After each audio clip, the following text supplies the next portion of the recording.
Master, you in the beginning of this talk, you thanked us and you said how much you appreciate us. Yes. But we all really appreciate you so much, because without what you are doing and all the sacrifices that you make, this world right now would not be around. So it's you who we really, really thank, and I believe most of us are really, really grateful for everything you do, all the sacrifices you make, everything new you're learning, the computers just to help us, even though it affects you. You're doing everything you possibly can, and we are very, very grateful for that. Thank you. Thank you, Master. For Thank you, Master. your kind words.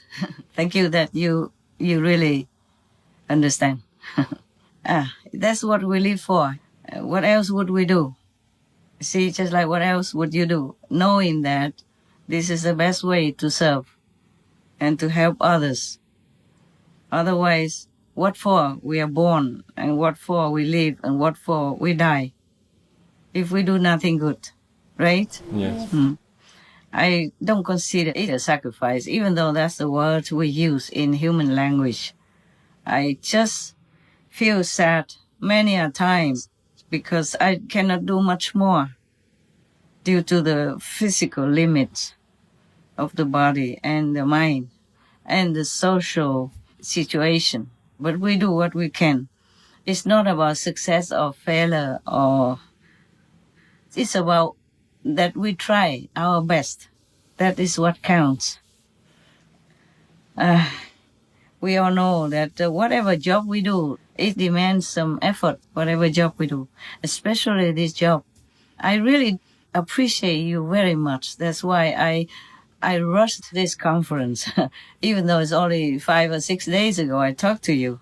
Yeah. But I feel like I should express my appreciation to you when it's still hot, when it's still there. Because maybe tomorrow I am too busy with other things, or other things will distract me or flag me down, that I don't have such a genuine and enthusiastic appreciation to express to you. It might not be the same when you are affected by other circumstances and mood. You got that? Yes, Master. Yeah, so I thought I expressed today when I still can. I wanted to say that already in the morning, but then I have work to do. And evening I still have some work to do, some shows to check. But I thought these shows are not urgent, so I can postpone it for now, and then I can do it later in the night, or still can tomorrow. Still have time.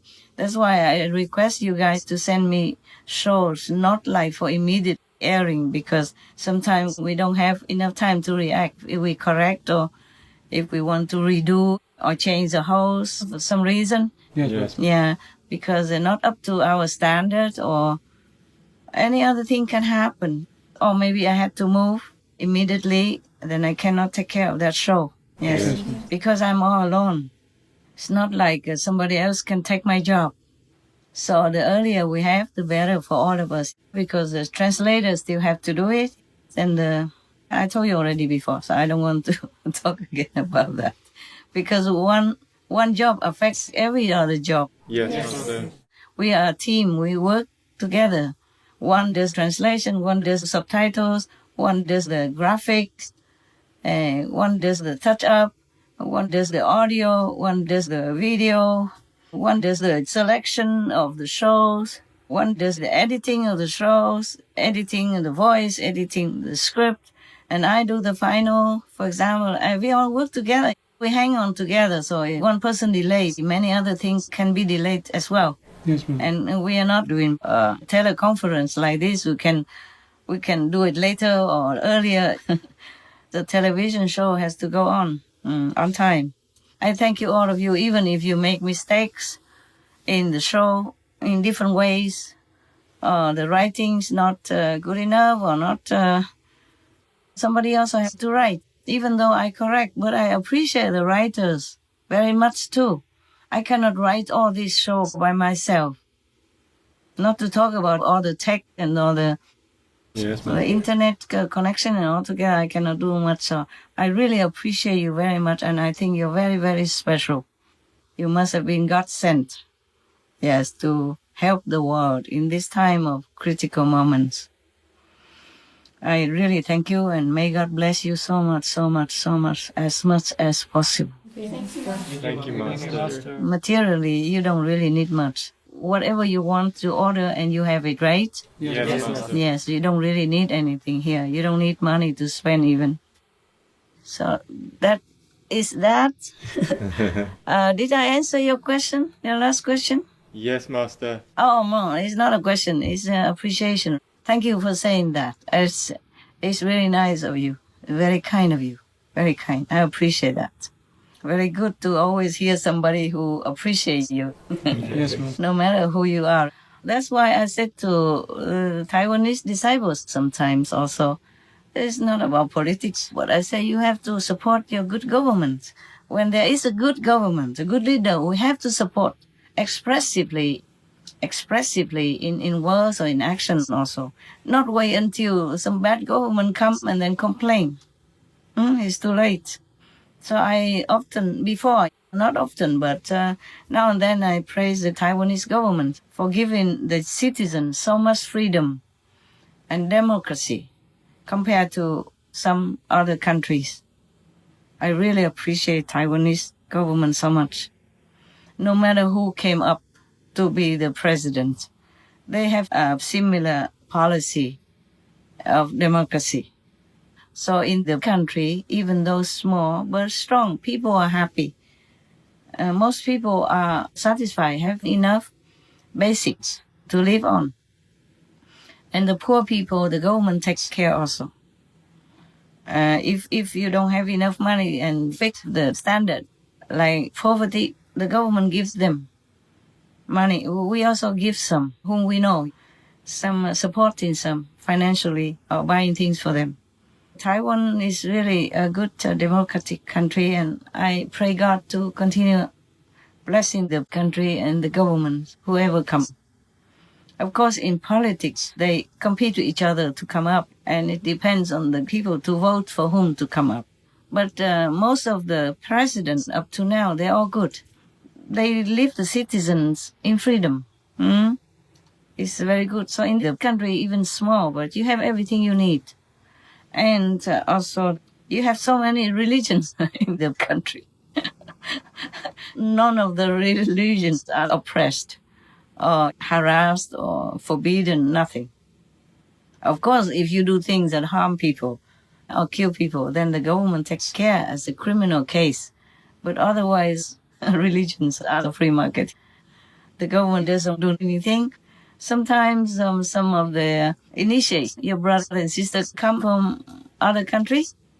They worry because in their country they are too strict. They don't dare to say whom they believe, accept the standard, or maybe no belief. The government doesn't advocate believing in any faith or God or anything. Then they come to Taiwan. They're scared to say why they came. And they just talk around. They don't dare to lie, but they talk around. They don't say much. Until maybe the immigration officers caught it and said, you are a disciple of Supreme Master CHINGHAI, right?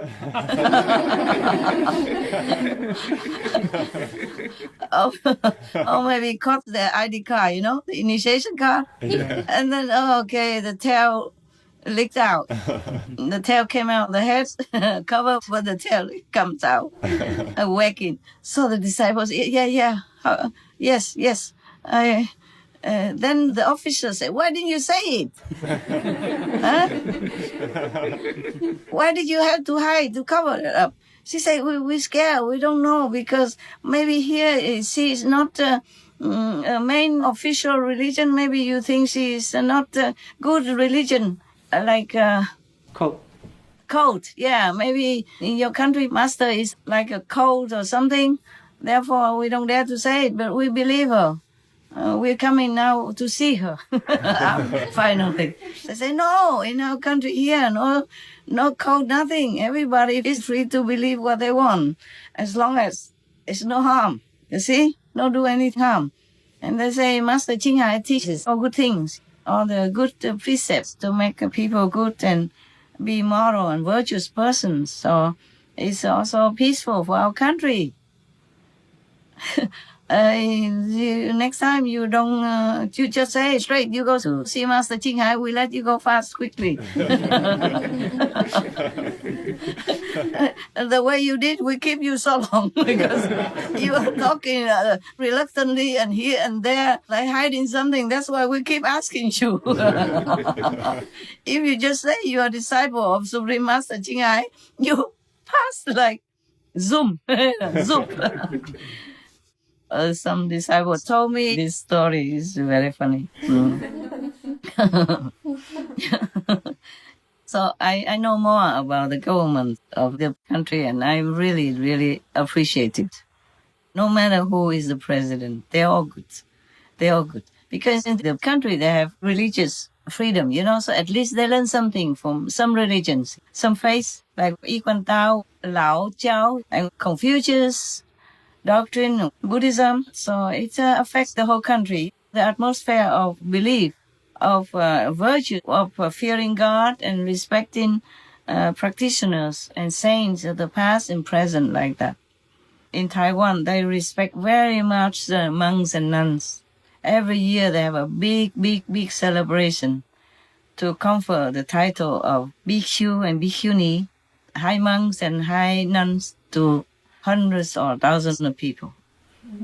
You can go become a monk free of charge. And they will have a ceremony maybe long time, many weeks, many temples in Taiwan. And that affects, we don't talk about heavens and hell yet, we talk about the effect it has on the energy of the country as a whole. That people have a good heart because they fear karma, they fear the retribution of doing bad deeds. So they are doing good. Mostly, of course, every country has some snakes somewhere, trying to seduce Adam and Eve to do bad things. And even though they regret afterward, it's too late. Yes. Most Taiwanese people are good. I say that many times. All right, my love. Did I really answer your question? I forgot. What did you ask? I talk so much. The calendar keeps going. It For wasn't months. a question, it was appreciation. Appreciation. Then why did I talk about Taiwan? Oh, I said about the government. Good government we have to appreciate also. We have to support. Don't wait until the bad governments then complain. But still, you never know. Sometimes, like some of the questions before, it's the karma also of the country that allows that to happen. And that we cannot do much except praying and helping invisibly, quietly, to minimize the effect. Okay, any other questions, love? No, I'm not reading. Why I keep holding my glass?